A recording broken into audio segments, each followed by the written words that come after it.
Yeah, well, the thing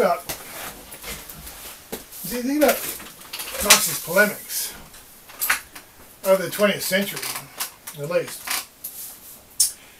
it simply transmutated from into different forms, which was basically the same thing, depending on the circumstances.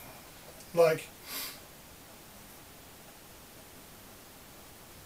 I mean, I think it must have been the KGB.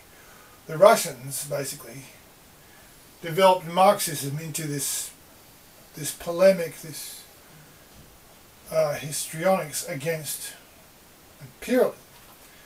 And all they did, they got Marxist theory, and in a way all they did was they got the word capitalist and they crossed it out and they put in imperialism.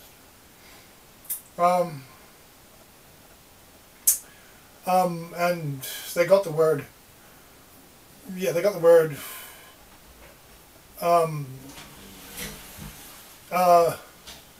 international capital, or they just called it, imperialism.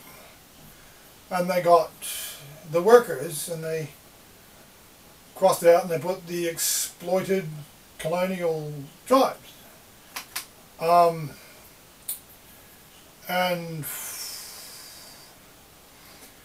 And again, it was half true. I mean, there was a lot of exploitation going on, and there was a lot of, say, like,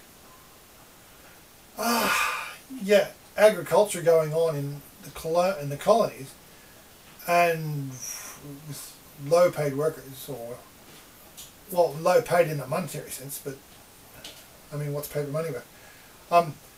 The thing is, and there was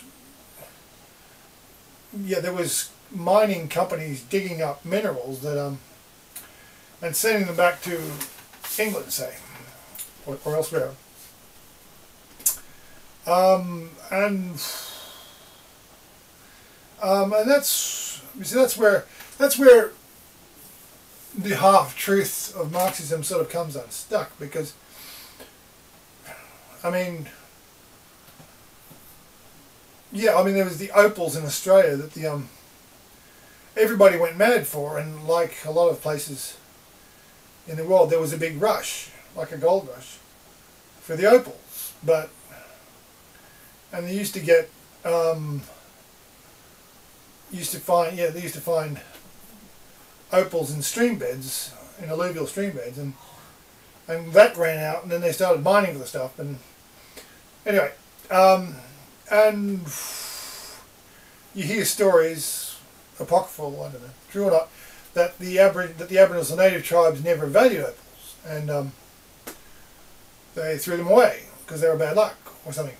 And you hear stories that in South Africa that the local tribes never valued diamonds, and they just didn't think they were a big deal or something.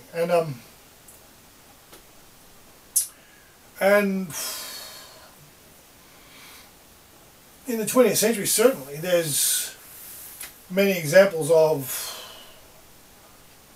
Western mining companies digging up things that no tribesman ever had any clue existed, or knew how to use, or even ever thought of using them, like niobium, or just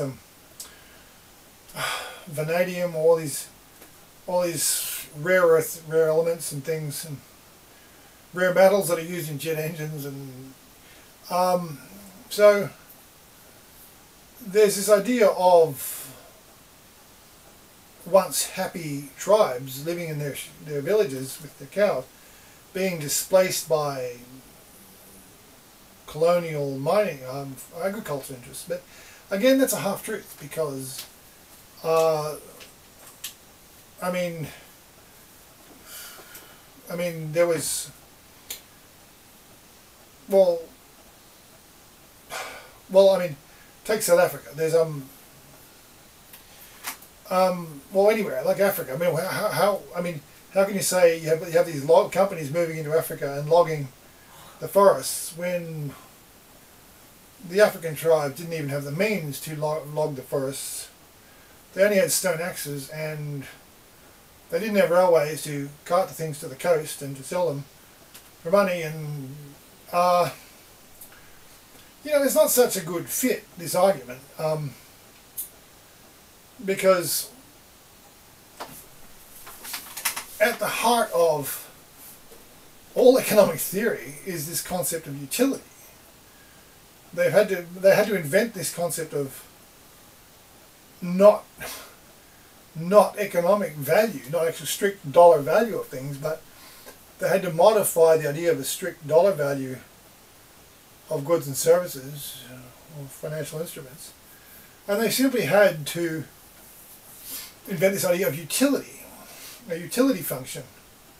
And it's very hard to talk about the exploitation of otherwise resources of native tribes, of things they have no utility for.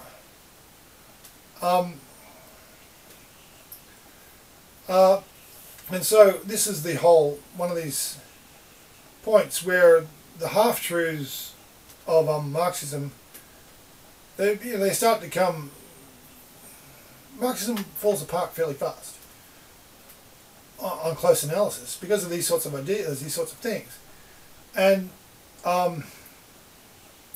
so Marxism has basically had to, again, mutate into a different sort of polemic where it rails against social inequality and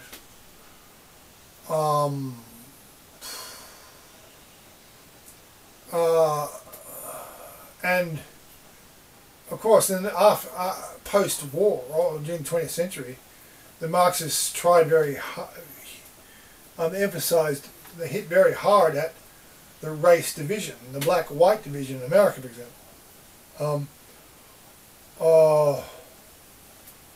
Yeah, I mean,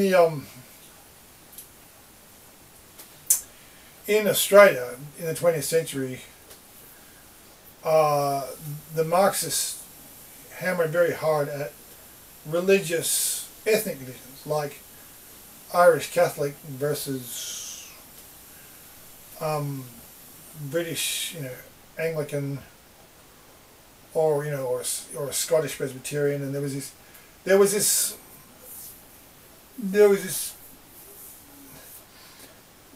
taxonomy of society and this sociological taxonomy of society, and the Marxists hammered very hard at these sorts of religious race divisions because they couldn't find an obvious difference in skin color, and there wasn't that many Aborigines.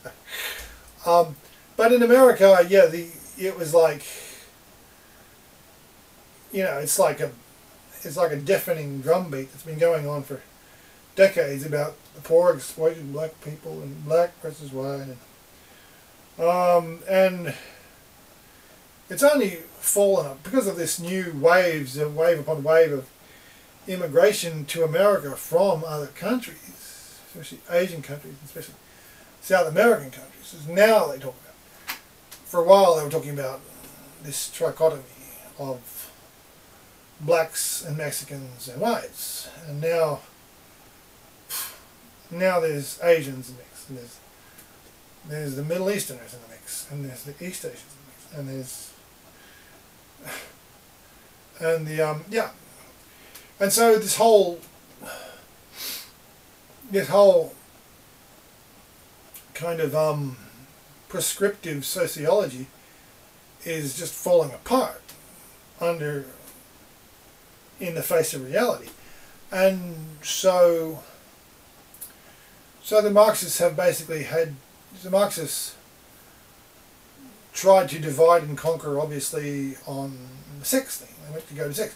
Feminism will go feminism. Will try to split society according to feminists. Convince all the women that they're hard done by, and they're going to give them more money and more pay, equal work, all that sort of thing. And it's very effective. I mean,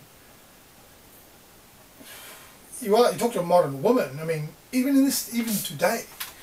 I mean, the 1970s was like almost 50 years ago, 40, 50 years ago, when the fights over just equal pay and all that, the obvious inequalities between men and women that you could pick on. I mean, these fights were raw and bleeding back in the 70s, but now you've still got these sort of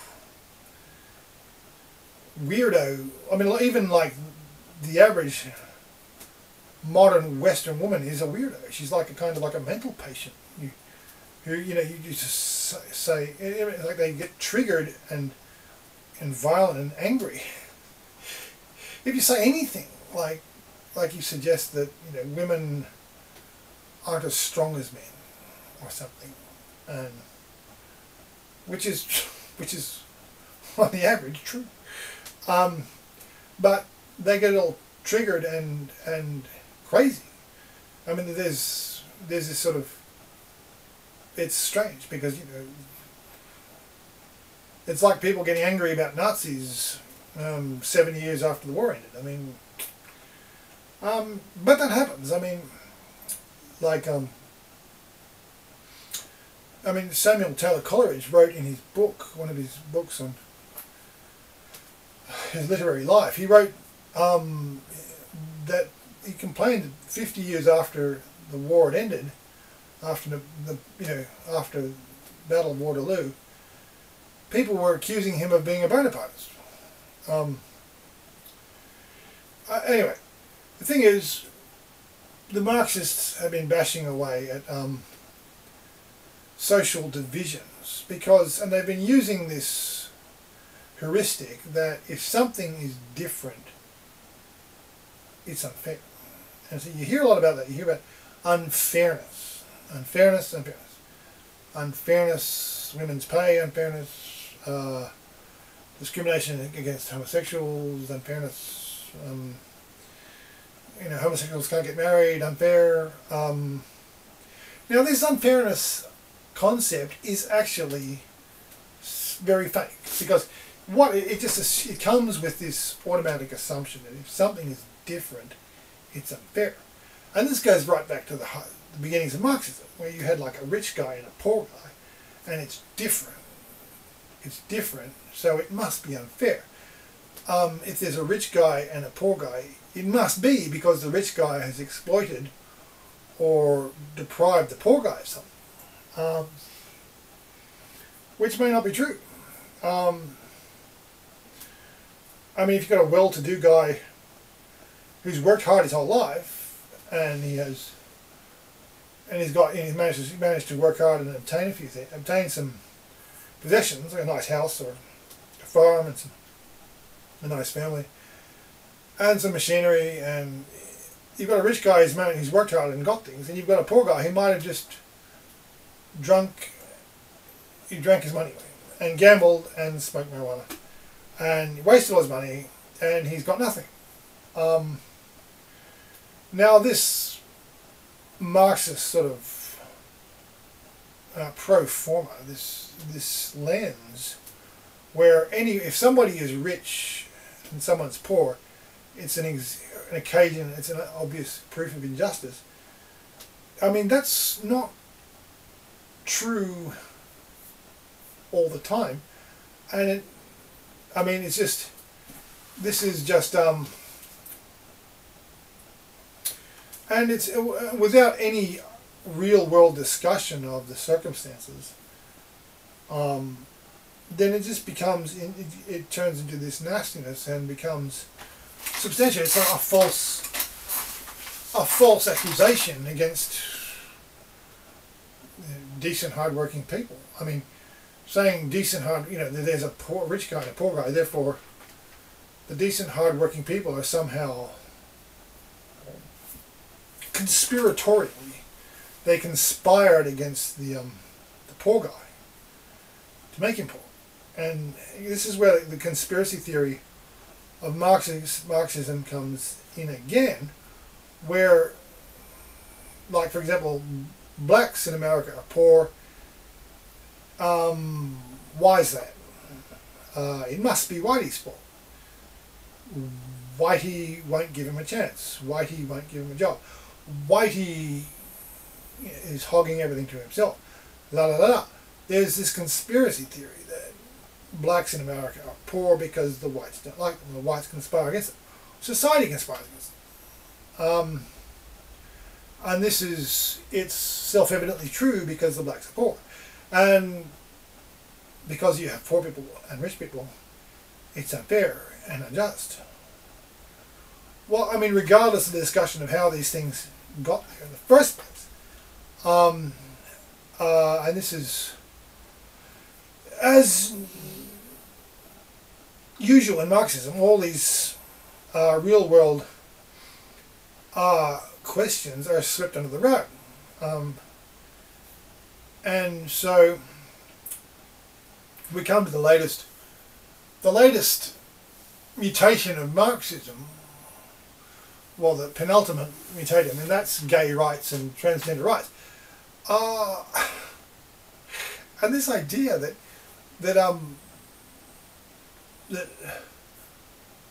men and women, for example, starts that men and women are different, therefore it's unjust. Therefore it's unfair. It's different. Therefore it's an occasion of injustice, which is just pure theory. And they've had to obviously they have to get around this idea of this absurdity by inventing the idea of gender as a social construct rather than just a fact, a biological fact. And if you can say gender is a social construct, then you can say it's injustice. It's an example of social injustice, and concepts of gender are inherently unjust and yakety yak. And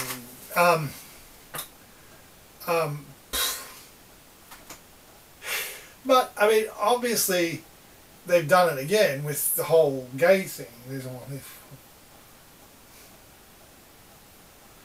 Well, anyway. Well, that aside, I mean,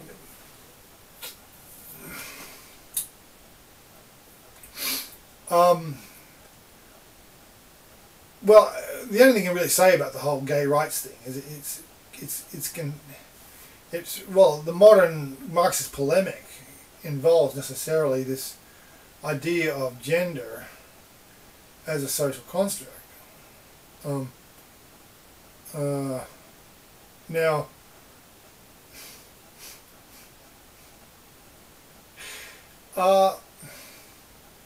but like Noam Chomsky, they've had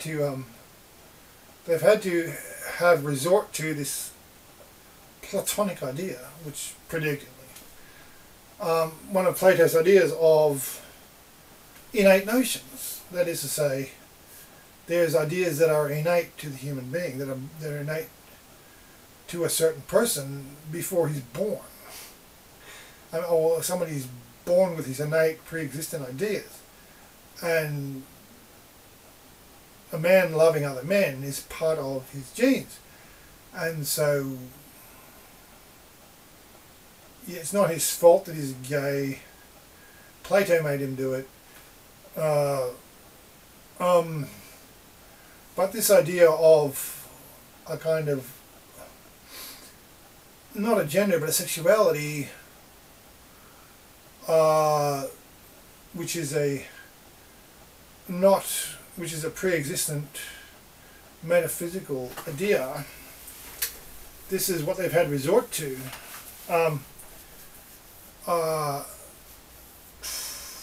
to get away from the idea that homosexuality is just learned behavior. But anyway, this brings us to global warming, and I mean, global warming is, it's actually obviously being managed and controlled by the Vatican, and the beneficiary of the monies that are paid to ameliorate global warming are paid to the Vatican, or paid to the UN.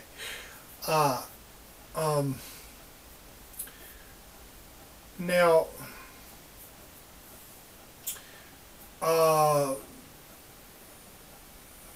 yeah, a crazy conspiracy theorist might say it's no coincidence that the Pope got up in front of the whole United States Congress and started talking about the dangers of global warming. The thing is, the thing about global warming theory is identical to Marxist theory. You see, all they've done is they've got the word capitalist, exploiting capitalists, and they crossed it out, and they've written in big oil or fossil fuel company, gas, coal, whatever, and they've written in polluter, carbon polluters, and they've got